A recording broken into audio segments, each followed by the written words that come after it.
Okay, yeah. So I make art using the name Bijijoo. My nickname is B, which I prefer to go by.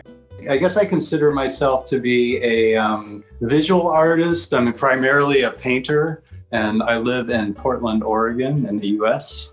I get up way too early and manage to have coffee while my daughter is throwing her body at me way too early. My preference is to have some nice quiet time in the morning to kind of ease into the day, but that doesn't happen with a 4-year-old. I have a day job working at Nike. I'm a patent agent in the US. I didn't go to art school. I mean, I've always done art kind of on the side. I mean, since I was young. Well, I mean, the thing that I'm most interested in is almost generating kind of controlled but chaotic type forms that then I could look at and kind of pull out, almost in a way, highlight stuff. You can see here, we were talking about kind of that chaotic process.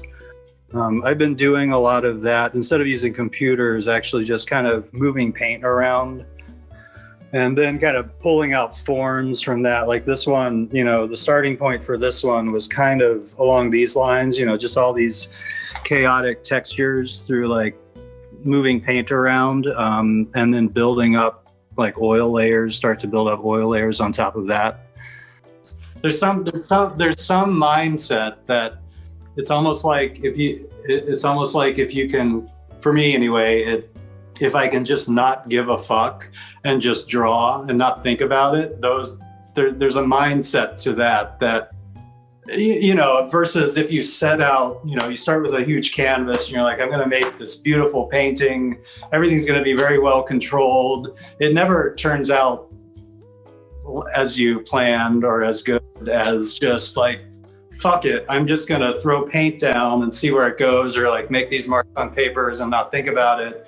And then, I mean, that as a starting point, that's a great place I found for discovery.